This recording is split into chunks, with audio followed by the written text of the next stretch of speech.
Tom, please? Yes, you can hear from Tom. Hi everyone. I will give a microphone to my friend. Hi, I'll be speaking on behalf of Tom, who is going to use his Natty typing device, which I'm going to read in real time now.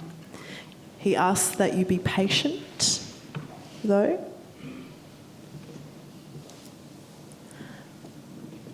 I feel the need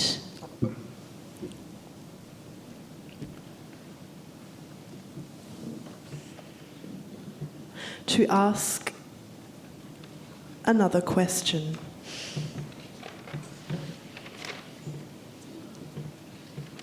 Regarding employment.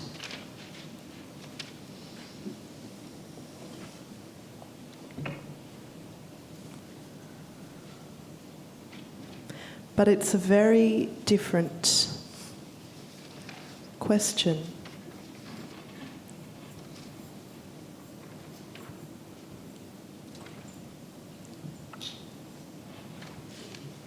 I've been employed by St. Martin's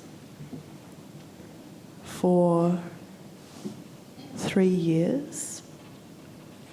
3 years now.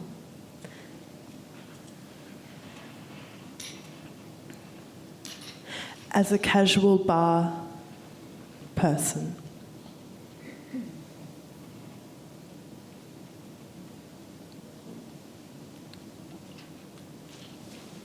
And it's great because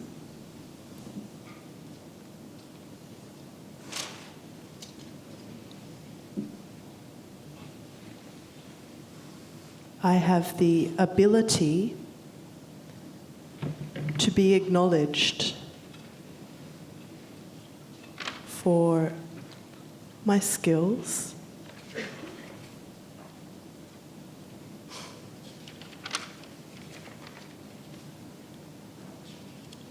and experience.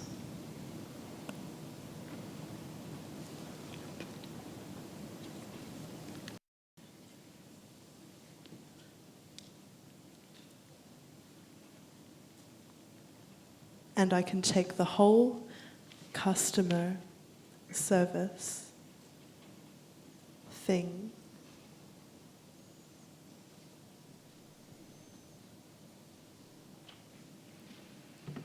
to a new level. No doubt, Tom.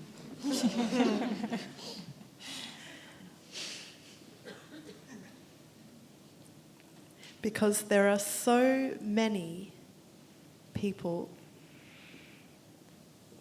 out there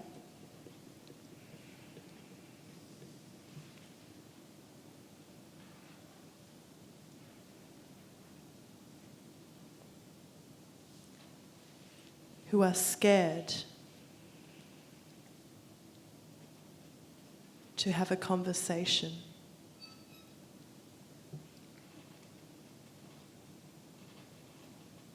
with people who have a disability.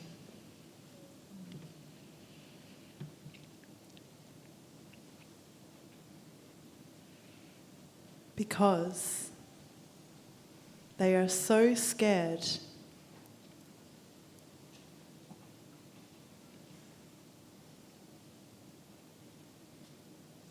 of our uniqueness.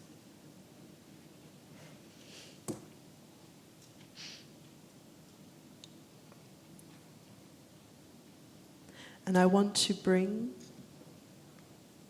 up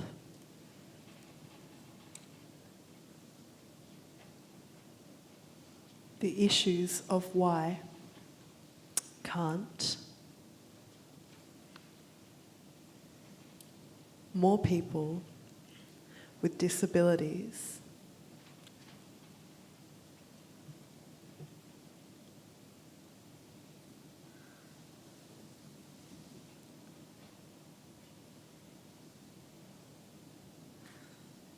be behind bars in arts centres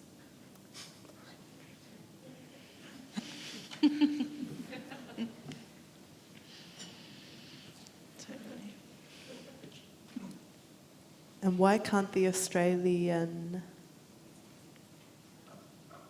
Council, have a special access funding scheme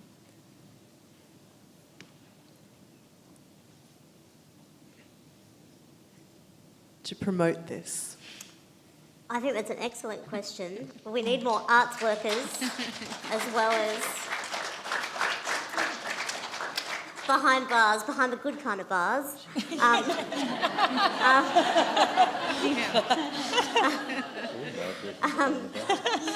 So perhaps that's an idea that Tony and Penny can look towards making a bit of a rule that bar staff in art centres have to be represented as well. Look, we've only got time for one more question, and then I'm going to hand over to Margarita Coppolino, who's the chair of Arts Access, to close the forum. Yes, you've had your hand up for quite a while. Oh, look, we can squash you both in, quick and snappy. Okay. Can even just take this as a comment if you like. So for me, the Borg are the mainstream arts organisations, reviewers of arts and private businesses. And I feel that the Borg have just as much of a role to play in our equality as the government and the non-private, non-mainstream, non-Borg aspects of our society, but I wanted somebody's comment on that.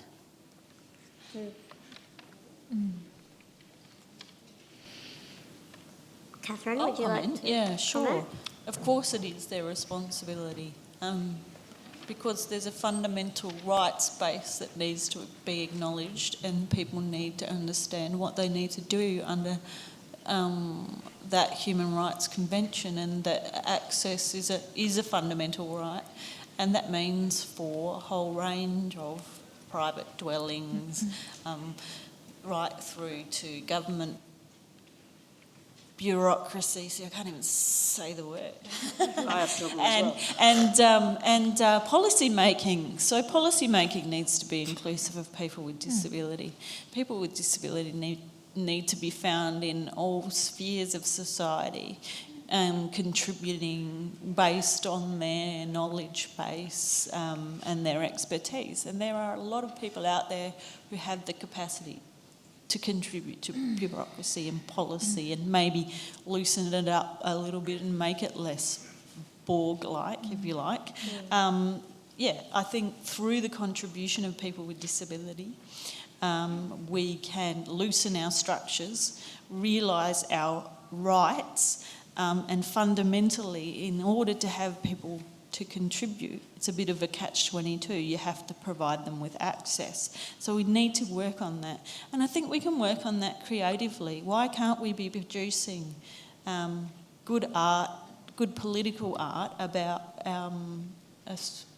disability rights? It's done elsewhere. I've seen some really hardcore, excellent stuff. Me too. I think we all might need to go away and start making some. Just one more very quick question, if I can ask you to keep it very brief.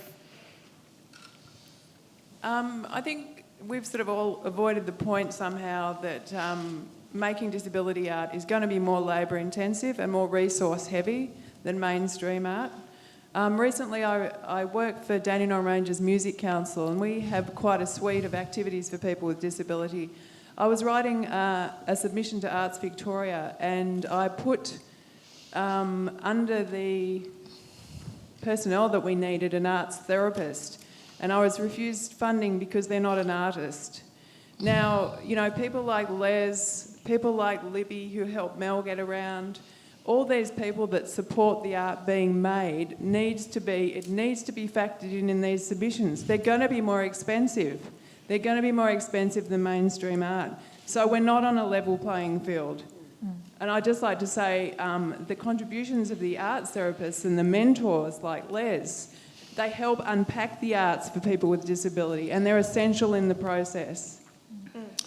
Yeah, I'm just going to ask Jade to respond first, and then. Only to say that we need to look far and wide outside the Australia Council and Arts Victoria to fund work with people with disabilities. I mean, we don't get any funding from those two sources for our program.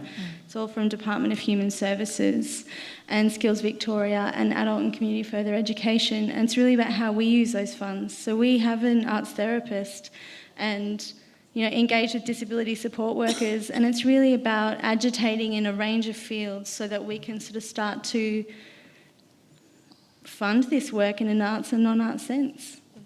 Yeah. Part of the benefit of participating in attending forums like this is to actually listen. That's actually one of the most important benefits that Penny and I sort of get out of these types of things. So, and that's a theme that's come up several times in discussions I've had over the last few months, and certainly acknowledge it. Yeah. I think you need to value expertise. A lot of these people have a lot of expertise that they bring to support people, their peers, their fellow community members. Good people can work together as enablers to make a program far more accessible and less labour intensive in the end if you facilitate that kind of success through an enablement philosophy and work to gather those effective peers and give them the support and maybe even the career support that they need. I think it goes with valuing them as employees is to continue to invest in them and upskill, and that's really difficult in the disability sector where the workforce is a moving feast and people don't see career pathways. But there is a very niche career pathway in enabling people to access the arts, and we should support those people. I'm so regretful that we are out of time this evening because I feel like we could have gone for another hour or so with such interesting discussion going on. I'd like to thank all of our panellists for coming along and being involved this evening. I'm sure...